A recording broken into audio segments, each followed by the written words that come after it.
सोमवार के दिन तू मेरे मंदिर के दरवाजे पर चौखट पर बैठ जाना, और दूसरा प्रतिदिन शाम के समय पर तू बेलपत्री के पेड़ के नीचे बैठ जाना। जो तेरी बेल वृक्ष के नीचे सेवा करने आए, जो शंकर जी के मंदिर में सोमवार को जल चढ़ाने आए, उसका जो पात्र जल चढ़ाकर जब वो घर लेकर जाए, उसके पीछे पीछे पात्र के पीछे पीछे तू जाना, और उसके घर में लक्ष्मी का भंडार भरकर आए।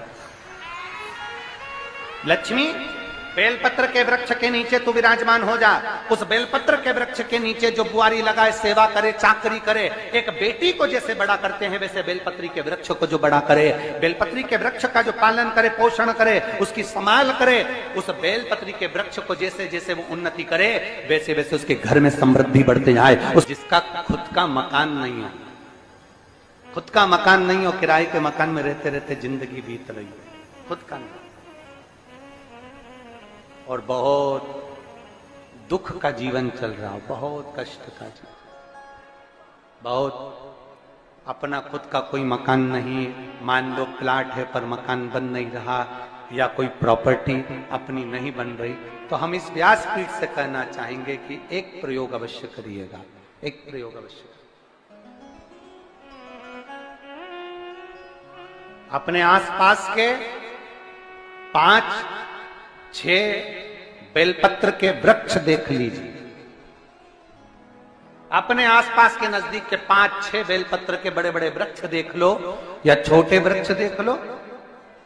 उन 5-6 वृक्ष को धीरे धीरे उनकी सेवा करना प्रारंभ करो, उन वृक्षों को बड़ा करना प्रारंभ करो, उन वृक्ष के नीचे सफाई करना प्रारंभ करो, उन वृक्ष को जल देना प्रारंभ करो, उन वृक्ष को आप खाद देना प्रारंभ करो, उन वृक्ष की सेवा संभाल करना प्रारंभ कर दो, उस वृक्ष के नीचे बुआरी काटना प्रारंभ कर दो, झाड़ू लगाना प्रारंभ कर दो, उस वृक्ष के नीचे सफाई करना प्रारंभ कर दो। उस बेलपत्री के 5-6-7 वृक्ष को आप गोद ले लो। गोद लेना मतलब मैं इसकी सेवा करूंगा, मैं इसमें जल दूंगा, मैं इसके खाद दूंगा, मैं इसकी सेवा करूंगा, कुछ मत करो, बस केवल इस शरीर से उस बेलपत्र के वृक्ष की सेवा करना रोज प्रारंभ कर दो। 6 महीना इंतजार करना और 6 महीना लगातार सेवा करना, 7वां महीना आपका और हमारा, और बताना कि भोलेनाथ ने प्रॉपर्टी दिलाई कि नहीं दिलाई और आगे बढ़ा है।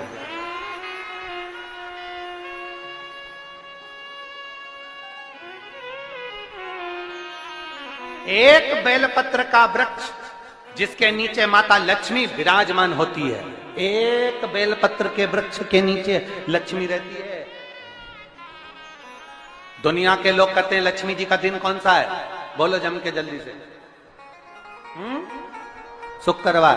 दुनिया के लोग कहते हैं लक्ष्मी जी का दिन शुक्रवार है, पर माता लक्ष्मी से पूछा जाए कि तुम्हारी माता ख्याति देवी नारायण भगवान के साथ तुम्हारी शादी नहीं कर रही थी, शंकर को लक्ष्मी दे रही थी, तब तुमने भगवान शंकर से विनती करी, भोले बाबा मैं नारायण से प्रेम करती हूँ, भगवान नारायण से मेरा विवाह हो। तो माता ख्याति देवी से शंकर भगवान ने विनय कर कर कहा कि लक्ष्मी जी का विवाह नारायण के साथ कर दिया जाए। भगवान नारायण के साथ जब लक्ष्मी जी का विवाह हो गया, तब लक्ष्मी जी हाथ जोड़कर बोलती हैं, बाबा मेरा विवाह नारायण के साथ हो गया, पर मैं आपके चरणों की सेवा करना चाहती हूँ, बाबा आप कृपा करिए कि मैं क्या करूं आपके लिए। शंकर भगवान कहते हैं, लक्ष्मी बस 2 चीजें कर दे, एक सोमवार के दिन तू मेरे मंदिर के दरवाजे पर चौखट पर बैठ जाना, और दूसरा प्रतिदिन शाम के समय पर तू बेलपत्री के पेड़ के नीचे बैठ जाना। जो तेरी बेल वृक्ष के नीचे सेवा करने आए, जो शंकर जी के मंदिर में सोमवार को जल चढ़ाने आए, उसका जो पात्र जल चढ़ाकर जब वो घर लेकर जाए, उसके पीछे पीछे पात्र के पीछे पीछे तू जाना, और उसके घर में लक्ष्मी का भंडार भरकर आए। लक्ष्मी बेलपत्र के वृक्ष के नीचे तू विराजमान हो जा। उस बेलपत्र के वृक्ष के नीचे जो बुआरी लगाए, सेवा करे, चाकरी करे, एक बेटी को जैसे बड़ा करते हैं वैसे बेलपत्री के वृक्ष को जो बड़ा करे, बेलपत्री के वृक्ष का जो पालन करे, पोषण करे, उसकी संभाल करे, उस बेलपत्री के वृक्ष को जैसे जैसे वो उन्नति करे, वैसे वैसे उसके घर में समृद्धि बढ़ते जाए, उसके घर में वैभव बढ़ते जाए। ये शंकर भगवान माता लक्ष्मी से करे, भगवान शिव माता लक्ष्मी से करे।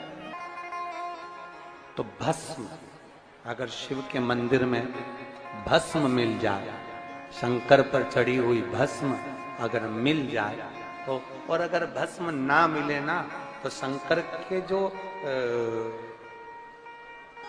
शंकर भगवान का जो शिवलिंग है, शिवलिंग के आसपास में जो जलाधारी है, यहां अगर भस्म ना मिले तो इस जलाधारी पर अपना हाथ स्पर्श कर कर अपने तन पर उसको लगाकर जरूर आओ। भस्म एक शंकर पर चढ़ा हुआ जल, दूसरे नंबर पर है शंकर पर चढ़ी हुई भस्म। ये दो स्पर्श जरूर, स्पर्श। एक भस्म का एक बड़ा सुंदर चरित्र आता है। दूसरा, जिस भूमि पर बैठकर कथा सुनो उसकी रज को अपने मस्तक पर थोड़ा सा लगाकर अवश्य जाओ, वो जीवन का एक आनंद है। और शंकर के मंदिर में जाओ तो दो चीजें अवश्य लेकर आओ। पहला, शंकर जी पे चढ़ा हुआ, जम के बोलो, जल अवश्य लेकर आओ। क्योंकि जब तुम जल लेकर आते हो, पात्र लेकर आते हो, तो मेरा महादेव लक्ष्मी जी को तुम्हारे पीछे पीछे तुम्हारे घर तक भेजते हैं। चढ़ी हुई बेलपत्र मत खाओ, लोग कहेंगे शंकर पर चढ़ा हुआ ये मत खाओ। हम इस व्यासपीठ से निवेदन करना चाहेंगे कि आप अगर दिल रखकर अपने बाबा से कहोगे ना, तो बाबा पर चढ़ा हुआ जो जल है ना, वो जल साधारण नहीं रहता। मेरा भोलेनाथ जब दुनिया को अमृत देता है तो तुमको भी अमृत दे देता है। दो चीजें कभी मत छोड़ो। अगर मंदिर में गए हो तो दो चीजें कभी मत छोड़ो। कथा में गए हो तो दो चीजें कभी मत छोड़ो। एक, कथा श्रवण करना। दूसरा, जहां कथा बैठकर सुनते हैं वहां की रज को अपने मस्तक पर लगाना। कथा सुनने के बाद आप यहां से जाओ, भले दरी बिछी है, आसन बिछा है, कारपेट बिछा है, उस पर अपना हाथ फेर कर उस रज को अपने मस्तक पर जरूर लगाओ। क्योंकि शिव पुराण में, भागवत पुराण में, स्कंद पुराण में, कुर्म पुराण में, नर्मदा पुराण में, लिंग पुराण में, नारद पुराण में, ब्रह्म वैवर्त पुराण में, जितनी भी पुराणे हैं, सब पुराणों में लिखा है कि जिस स्थान पर बैठकर हम भगवान की कथा को सुनते हैं, उनको याद करते हैं, जितनी देर हम उनको याद करते हैं उतनी देर वो परमात्मा उस स्थान पर बैठा हुआ रहता है। हाथ रखकर बोलना, शंकर भगवान से तुम्हारा रिश्ता कौन सा? शिव जी से आपका कौन सा रिश्ता?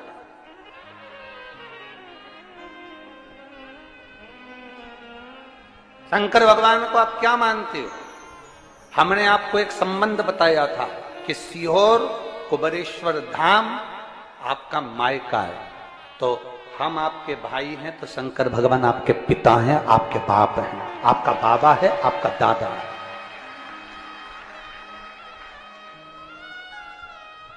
अब आपसे हम प्रश्न करें, उत्तर मेरी कुरुत की बहनें भी देंगी और मेरे जीजा उन भी देंगे और मेरी बेटियां और मेरे बेटे देंगे उत्तर।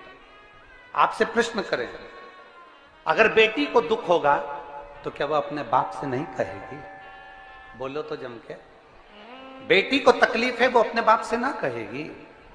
बेटे को तकलीफ है तो वो अपने पिता से, अपनी मां से नहीं कहेगा, मम्मी मुझे ये तकलीफ है, पापा मुझे ये दुख है, मां मुझे ये तकलीफ है, पिताजी मुझे ये कष्ट है। क्या वो अपने माँ बाप से नहीं कहेंगे? क्या वो अपने माँ बाप से विनय नहीं करेंगे? और माँ, पिता, फिर उसके करीब में, उसके नजदीक में जो भी होता है वो माँ बाप निकाल कर उसको दे देते हैं, माता पिता उसको दे देते हैं। माता लोग कहते हैं कि शंकर जी पे चढ़ा हुआ जल मत पियो, लोग कह देते हैं शंकर जी पे चढ़ी हुई बेलपत्र मत खाओ। कोई इस बहन से पूछे, सुनीता सोनी से, कि शंकर पर चढ़े हुए जल से उसकी गांठ जो डबल से उसके शरीर में आ गई थी वो समाप्त हो गई, तो जरा विश्वास करिएगा कि एक बेटी अपने माँ बाप से ही तो कहेगी, और बाप के पास में जो होगा वही तो अपनी बेटी को देगा दुख को मिटाने के लिए। तो मेरे शंकर भगवान के पास तो उसका चढ़ा हुआ जल है। दूसरा, जिस भूमि पर बैठकर कथा सुनो उसकी रज को अपने मस्तक पर थोड़ा सा लगाकर अवश्य जाओ, वो जीवन का एक आनंद है। और शंकर के मंदिर में जाओ तो दो चीजें अवश्य लेकर आओ। पहला, शंकर जी पे चढ़ा हुआ जम के बोलो, जल अवश्य लेकर आओ, क्योंकि जब तुम जल लेकर आते हो, पात्र लेकर आते हो, तो मेरा महादेव लक्ष्मी जी को तुम्हारे पीछे पीछे तुम्हारे घर तक भेज देगा। दो चीजें लेकर अवश्य आओ, और शिव पुराण में जाओ तो दो चीजें लेकर अवश्य जाओ। पहले नंबर पर शंकर की कथा और अपने अंदर विश्वास कि मेरे महादेव की मैंने कथा सुनी है, अब मैं भटकूंगी नहीं। सारी दुनिया में मैंने ठोकर खा ली, अब कहीं ठोकर नहीं खाऊंगी, अब तो दरवाजे पर महादेव के जाऊंगी, बाकी के कहीं। दूसरा, कथा में बैठी हूं बाबा के इस रज को, ये रज नहीं है, ये धूल नहीं है, ये मेरे बाबा के कैलाश 12 ज्योतिर्लिंग का चंदन है, इसको मस्तक चढ़ाऊंगी अपने हृदय से। लाते हो आप लोग? हाथ उठाओ जरा, रख लो, बहुत बढ़िया, प्रणाम आपको सभी को, नमन। 2 बूंद जल लेकर आओ, परला। नहीं पियो तो उस जल को अपने घर में छींट दो।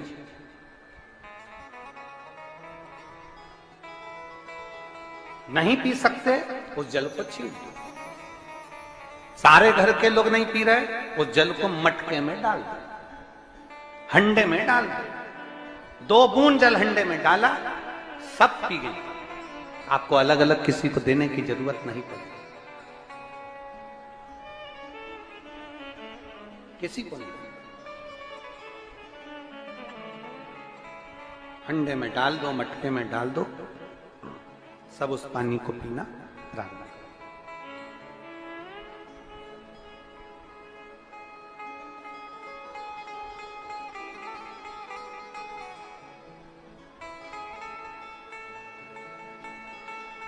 उस जल के महत्व को जो बच्चों का दर्द नहीं देख सकते,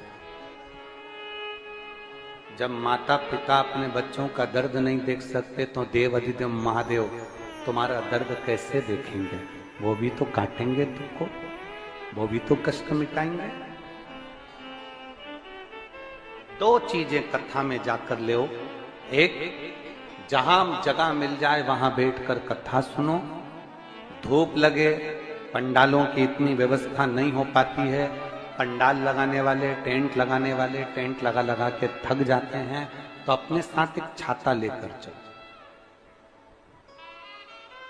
2 पानी की जम के बोलो जरा, बोतल, बिछाने की दरी अपने साथ लेकर चलो। लोगों ने उमा महेश की कथा अपने जीवन में धारण करी कि नहीं करी वो हमको नहीं स्मरण है, पर एक बात का स्मरण करिएगा, ये जो कथा चल रही है ये गौरी शंकर चल रही है। इसके बाद में जो अमलेश्वर में कथा है वो कौन सी है? समर्पण शिव महापुराण कथा। उस समर्पण शिव महापुराण की कथा जब 2 तारीख को विराम हो जाएगी, तब उसके बाद में जो कथा 6 जून को प्रारंभ होगी सोलापुर महाराष्ट्र में, उस कथा का नाम रहेगा उमा महेश शिव महापुराण की कथा। उसको जरूर सुनो। सोलापुर में जो 6 जून से कथा होगी उसका नाम उमा महेश शिव महापुराण। उसको सुनना, श्रवण करना, उसको धारण करना है। उसमें इतने प्रश्न माता उमा ने भगवान महेश से करे हैं, और महेश भगवान शंकर उसका हर प्रश्न का उत्तर दे रहा है। भगवान महेश भगवान शंकर हर प्रश्न का। बाबा बोले माता उमा ने भगवान शिव जी से, महेश भगवान से, भगवान शंकर से करेंगे, बाबा भोलेनाथ जी बताओ, संसार में जन्म लेने वाले व्यक्ति के जीवन में उसके भाग्य में अगर सुख नहीं है, उसके भाग्य में खुशियां नहीं है, उसके भाग्य में कोई अच्छा है ही नहीं, तो वो जीव क्या करेगा? वो जीव क्या करेगा?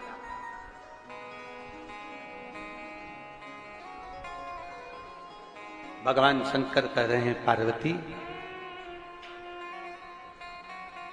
संसार में जन्म लेने वाला मनुष्य अगर उसके भाग्य में सुख नहीं, उसके भाग्य में अगर खुशियां नहीं है, उसके भाग्य में अगर सुख नहीं है, उसके भाग्य में अगर अच्छा नहीं है, पत्रिका दिखा ली सुख नहीं है, कार्य कर देख लिया सुख नहीं है, तकलीफ उसकी जिंदगी में चल ही चल रही है, तो भगवान शंकर कहते हैं, भगवान महेश कहते हैं, उमा, उस मनुष्य को दूसरे का अच्छा करना प्रारंभ कर देना चाहिए तो उसकी अच्छाई अपने आप सामने आना प्रारंभ